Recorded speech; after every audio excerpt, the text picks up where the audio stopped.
Hey there, pirates! Welcome aboard the Anime No Me channel. Since the beginning, even before Luffy was born, there was a prophecy about someone who would return. I hope for your support to help our crew win, and to do so, you just need to click the thumbs up button, leave a like, and subscribe to the channel. By doing this, you will win an incredible devil fruit, so just comment which fruit you want. During the Roger Pirate's journey, Kazuki Oden recorded in his diary that upon arriving at Fishman Island, Roger and he were able to hear the Sea Kings talking about a birth that would happen in 25 years, along with the new Poseidon. This detail is in chapter 968, when Oden narrates his journey around the world and mentions that they heard a voice they couldn't fully understand. This moment might seem isolated, but it's part of something much larger. Emu has always known about Luffy. The prophecy about a return was never fully explained, but considering everything we know now, it seems clear that it was referring to Joy Boy. The question is, if this prophecy managed to reach Roger, a pirate who was just starting to understand the world, then it's impossible that Emu and those who govern Mary Joas didn't know about it. After all, they've been at the top of the world for centuries, controlling information, erasing names, and ensuring certain events never repeat. If there was a prophecy about the return of Joy Boy, then they knew about it. What makes this story even stranger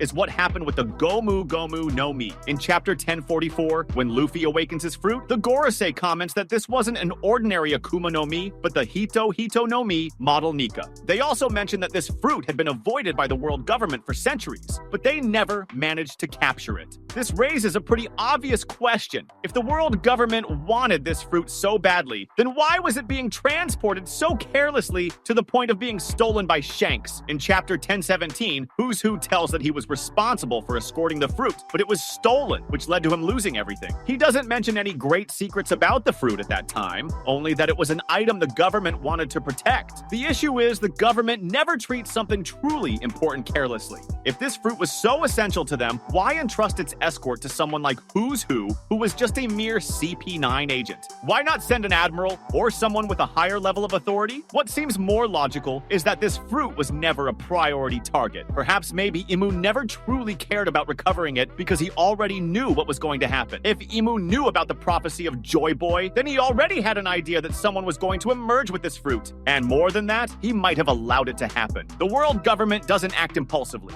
They wait, observe, and analyze what's happening before making a final decision. When Monkey D. Luffy appeared, initially, he wasn't treated as a major threat. He was a rookie pirate who started making noise in the East Blue and then the Grand Line, but nothing that truly shook the top of the world. If Emu always knew someone was going to emerge with this fruit, then it makes sense that he let the events unfold naturally. And this brings us to a very specific moment in chapter 906. When Reverie was about to begin, we see Emu holding a bounty poster of Luffy. The scene is brief but powerful. Emu walks to the room where the empty throne is, and around him are several torn posters, including Blackbeard's and Shirahoshi's. This means he wasn't just looking at Luffy, but analyzing various figures from the world. But the main question is, if Luffy was the biggest threat to him, why didn't he act immediately? In chapter 908, the Gorosei kneels before Emu and asks what light should be erased from the world. If Luffy was the priority, this would have been the perfect moment to eliminate him. But that's not what happened. The order Emu gave wasn't to erase Luffy at that moment.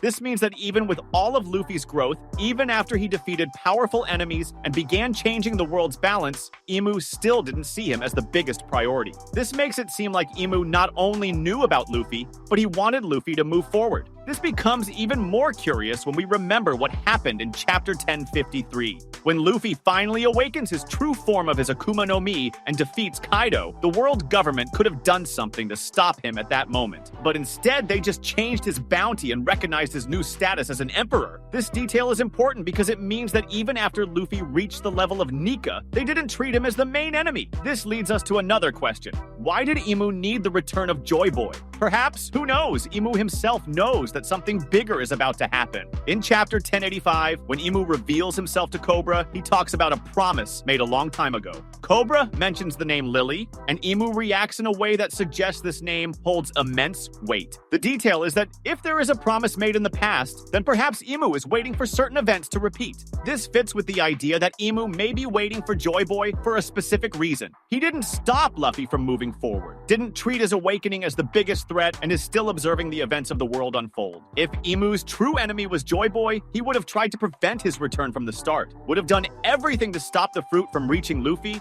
would have acted more aggressively during the awakening. But none of this happened. What seems to be the case is that Emu doesn't want to stop Joy Boy from returning. On the contrary, he wants it to happen. Perhaps, who knows, because he himself needs Joy Boy. For some reason we don't yet understand. It could be that this promise made in the past involves a cycle that needs to repeat, an event that needs to happen again for something bigger to be resolved. And if that's the case, then Luffy has always been on Emu's radar. From the moment he got the Gomu no Mi to the moment he awakened his true form, he was watched, analyzed, allowed to advance. He was never erased from history, like others who became direct threats to the world government. This means that in some way, Emu has always known about him, perhaps even before he himself knew who he really was. And that still leaves one final question in the air. If Emu wants Joy Boy to return, then what will be the true purpose of this return? If Emu has always known about Luffy and instead of eliminating him, allowed him to progress, then the main question is no longer why didn't he stop him, but rather why did he need this to happen? When we look at the story of One Piece, everything seems to indicate that the world government has always acted to maintain the status quo. From the burning of Ohara to the elimination of any threat to the secret of the lost century, they do everything to prevent certain information from coming to light. But if Joy Boy is one of these threats, why allow him to be reborn? In chapter 1085, when Cobra mentions the name of Lily, Emu reacts in a strange way. He not only gets upset, but acts as if that name holds some personal significance. This reinforces the idea that Emu was directly involved in the past and that there is something about the lost century that connects him to this story in a much deeper way than we imagined. The most important detail is that in chapter 967, when Roger and his crew arrive at Laugh Tale and discover the whole truth, Roger laughs. He says he was born too early, that he can't do anything, but that at some point, someone else would come. If we considered this possibility, then it might be that the ancient kingdom was directly linked to Joy Boy, and that Emu has a personal reason for wanting this cycle to repeat.